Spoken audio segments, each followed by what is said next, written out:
Syntax of the imperfect tense.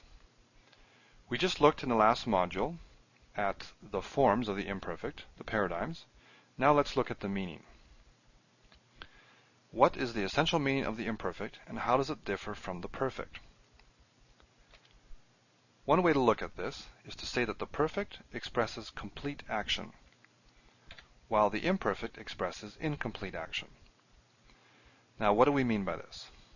What we mean is that for the perfect, we are viewing the situation that the verb is describing as a whole.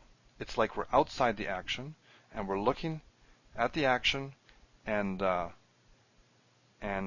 both the end and the beginning are in view. We see both of them. It doesn't mean that one is particularly emphasized over the other, but we just see the action as a whole.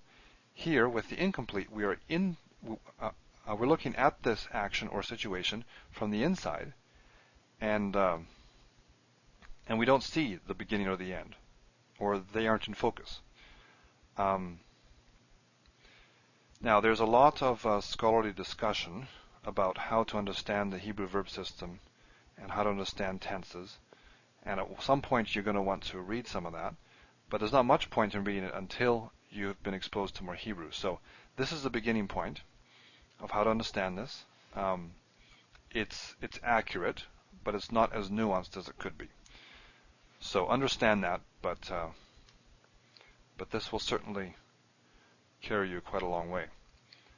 So how do we translate these things? Well, the perfect we looked at already in chapter 10. You may want to go back and take a look at the syntax of the perfect tense in chapter 10. But Ross told us that there's three basic ways we can think about it. One is to translate the perfect. Sometimes you want to translate the perfect as a simple past, just a straight past. He ran or something. Sometimes you want to translate as a perfect or a past perfect. These are actions that happen in the past but have a present effect. And thirdly, sometimes you need to translate the Hebrew perfect as a present in English. So those are three ways. Now we want to look at how to translate the imperfect. So let's look at those. The first is as a future. The imperfect can be translated as a future. Now in all these different ways to translate the imperfect, and the same with the perfect, you obviously have to use context to tell you which way to go, because the form is the same for all of them. So what we're talking about is when you see a verb in context, in a sentence, in a passage, whatever, then these are some of the ways that the context will lead you to translate those verbs. So one option for the imperfect is the future. And here's an example. Yizkor et haTorah. Zachar means to remember, and here we have a regular imperfect form. We have our prefix form here.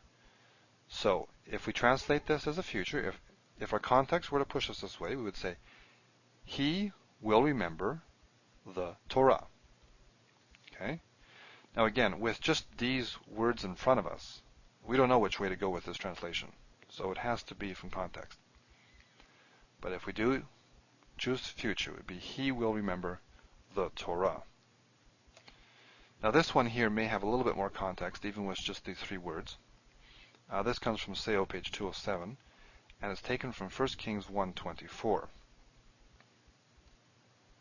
Adoniyahu, so that's a king's name, Adonijah. Adoniyahu yimloch acharai. Acharai means after me. We have a 1cs ending here. Now our verb is here, yimloch. And again, this is a regular form. We see mem lamed chet there, or kaf. So this is like melech, king, but now it's a verb form. So it means to rule. So if we translate this as a future, Adonijah will rule or reign after me. And you can see you're probably talking about succession here, so you would probably want to translate this as a future. But the context could push you in other directions as well. So you need to look at the bigger context. So one way to translate the imperfect in English is as a future.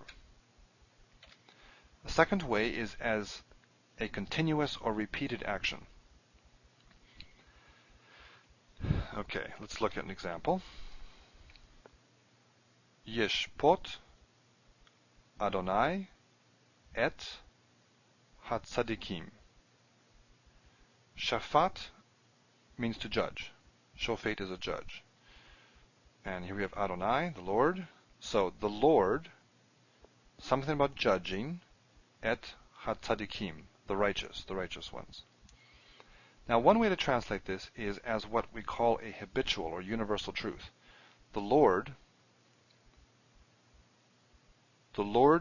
judges the righteous. And if we translate it that way, we're not talking about the future or the past or the present in particular. It's just a universal statement. It's what the Lord does. The Lord judges the righteous. And so that, you could call that a present continuous, or really it's kind of atemporal. Anytime, all the time. That's what he does. So that's one way to translate. Sometimes you need to translate an imperfect as a habitual or universal truth. Other times it's similar. It's what we call customary, something in the past, a past habit or a past custom. And this example shows that.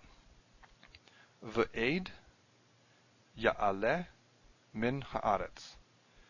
And this example comes from Waltke O'Connor, page 503.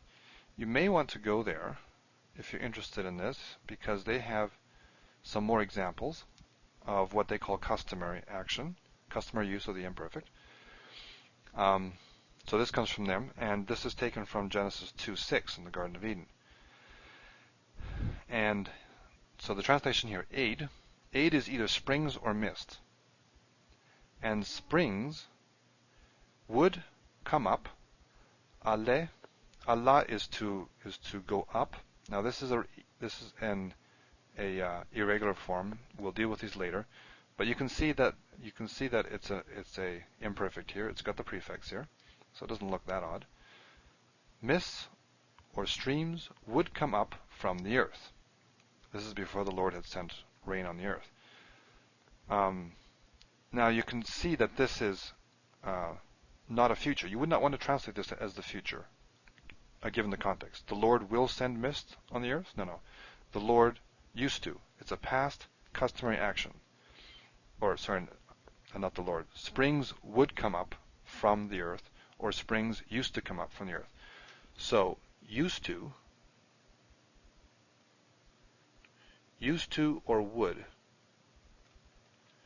are ways that you will frequently want to translate this. Oh, this isn't working too well. Used to or would.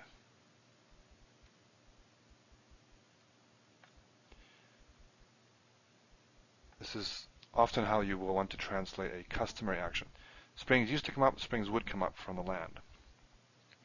Another example, a similar example. V'chein ya'aseh shana v'shana. Thus, he would do. Asa is to do. Again, prefix form, imperfect. Thus, he would do year by year or annually. Now, this is talking about, this is from 1 Samuel 1 verse 7, and it's talking about either Elkanah or his second wife, Peninnah. It's not, this is a masculine singular form, right? It's got the yud here. So we'd think it's Elkanah, but from context, it seems that it may be talking about his second wife, who was provoking Hannah whenever they went up to Shiloh to do the sacrifice. But regardless of who the subject is, it's a little tricky here. The verb, which is what we're interested in here right now, the verb needs to be translated as a customary action, not as a future. He or she, whoever it was that was going up or doing these things, he or she would do year by year. It's a customary action. Okay. The third use, or the third way to translate an imperfect, is as a modal. Now a modal, if you've had Greek, is something like the subjunctive or the optative in Greek.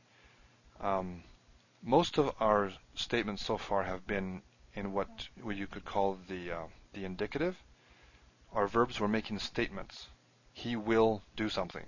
It's a statement or an assertion.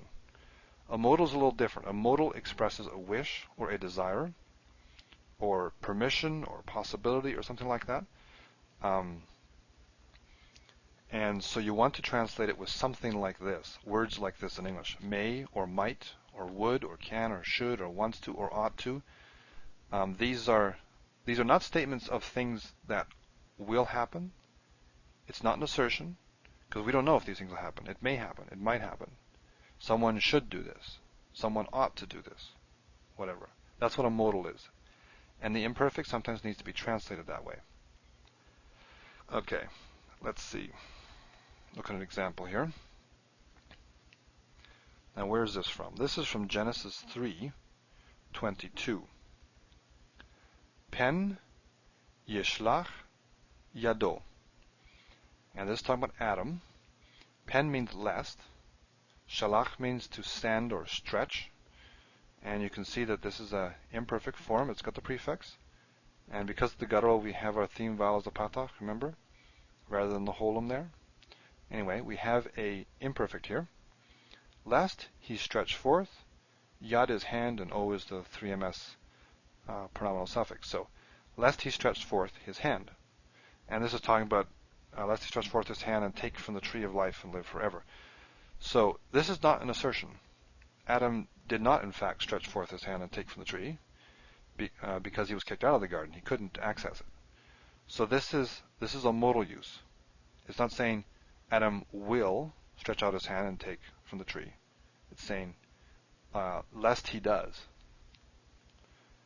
It's a statement about something that, in fact, didn't happen. Now, do I have another example here? Yes, I do. In fact, I think I have two. These two examples, there's quite a lot of Hebrew in here you haven't encountered yet. So you're going to have to trust me on what some of this is. But I think it's useful to show you these examples anyway, just to give you a couple more examples of the modal. It's a little different.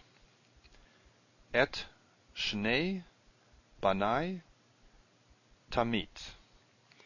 Now this also is from Walt K. O'Connor, page 508. And I should write that down. You may want to take a look at some of the examples. They have more examples there. And they give English translations too, so even if you can't follow all the Hebrew, it may be useful to look at that. This is Reuben speaking to Jacob about taking Benjamin back to Joseph to see Joseph in Egypt, because Joseph had requested that. So now he's talking to his father, and he says, now this is a definite direct object marker, right? Et, shnei means two, at least in construct here. Two, banai. Ben is son, and this is the 1cs suffix. So, my two sons. Now this comes from mot, or mavet, to die. And here it means to kill. Tamit, and you have to trust me again. This is the imperfect form. You can see the prefix here, and here's part of our verb mot. It's a little different than what we expect, because this is a irregular form that we'll encounter later. But we have an imperfect here, and what he's saying is, my two sons you may kill. He was telling Jacob that, saying, listen, I will bring Benjamin back safely. If I take him to Joseph, I'll bring him back safely. If not, you can kill my two sons. This is definitely not a indicative statement. He's not saying, kill my two sons. He's not saying, you will kill my two sons. He's saying, you may kill my two sons. Okay? So this is a very clear example of a modal. You have to translate this one as a modal. It would make no sense to translate it as a future or as a continuous. You are killing my sons or something. Or you used to kill my sons. No. This has got to be some sort of modal. So we have examples in Hebrew where the context really pushes us in one direction, and we have no choice. And this is one. And let's see, we got another one here. Now again, there's a couple bits of Hebrew here that you haven't encountered, but I still think it's worth showing you this. hatelchi im haish hazeh. Now this here, we'll encounter this in a couple of chapters here. This is the interrogative hey. Basically what it does is it marks a question. It's one way to ask a question in Hebrew. You stick this on the beginning and this becomes a question. And this here, this is our imperfect.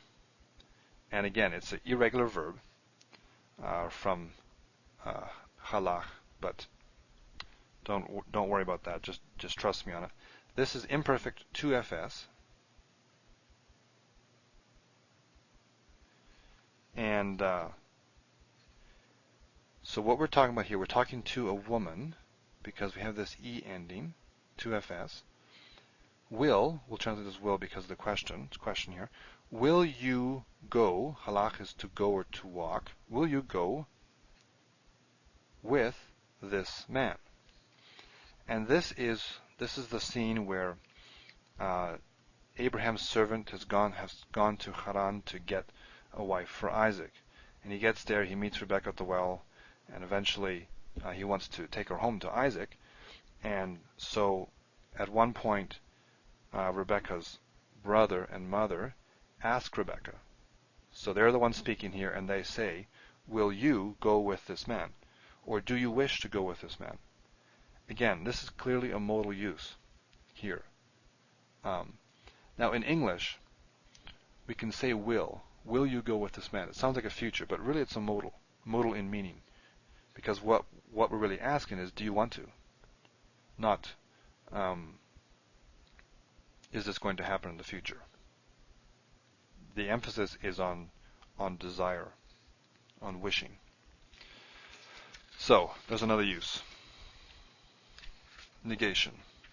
Actually, before we talk about negation, let me just emphasize one thing here. Go back to the slide.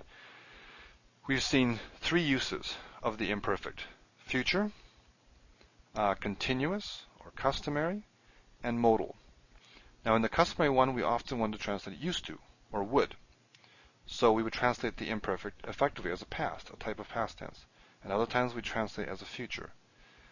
That right there should show us that there is more to these verbal tenses than simply time. Because in one situation we're translating as a past, in another as a future. How could that be? In English, our tenses are heavily organized by time, if I can put it that way. But in Hebrew, there's more to the tenses, there's more to the verbs than simply time. And this is different than English, so it's a little odd for us as English speakers. And if you read the literature, you'll see they start talking about something called aspect. Aspect is talking about the type of action, which is what we first talked about, complete, incomplete. So that's very much a part of Hebrew verbs. It's not just time, it's also aspect. And then some will talk about modality as well. Tense aspect modality. But for now, just learn what the translation possibilities are for both the perfect and the imperfect. And as you read, start to apply these, and you'll start to develop a sense for how the Hebrew verbs work, even when they're different than English. Okay, back to negation. This is the last thing I wanted to say, and this is simply how do you negate these verbs? Well, you negate them the same way you negate perfect. Imperfect and perfect are both negated with lo, either with or without this mater, lo or lo, doesn't matter, and it precedes the verb. So we'll have lo, and then you'll have the verb, either perfect or imperfect here. Now in other forms of the verb, we'll see later, we use something different here. So we'll encounter that later. But for now, for these two verbs, these two tenses, the perfect and the imperfect, we do it the same way, and we use lo. Now I think I have an example. Lo yizkor oti. He will not, or may not, depending on how you want to translate that verb, he will not, may not remember me. Okay, so there's a lo at the beginning. Not really too hard. And then here's another example, and this is from Exodus 7, verse 4. Again, this comes from Seo. I have some things from Seo, some from Waltke O'Connor here in this module. Velo Yishma alechem paro. Okay, paro. This is Pharaoh. See our subject at the end. Velo, and here we have not. So we translate this as but. But Pharaoh will, we'll translate it as a future, will not, Shema is to listen or hear, will not listen to you, you plural. So here we see again, we have an imperfect and we're negating it with lo before it. Pharaoh will not listen to you. So, by way of summary, we go right back to the beginning. We have the perfect as complete action, where we are standing outside the action, outside the verbal situation, we're looking at the whole thing. We have imperfect as incomplete action, we are standing inside the action, looking at it from the inside. And in terms of translation, we translate the imperfect. The three we've given you here are future, number one. Number two is continuous or repeated action, which includes habitual, universal truths, or habit, or customary actions where you want to translate it with used to or would. Streams used to come up from the land. And third, as a modal, using words like may or might or should. And then lastly, we negate both of these things, perfect and imperfect, with lo.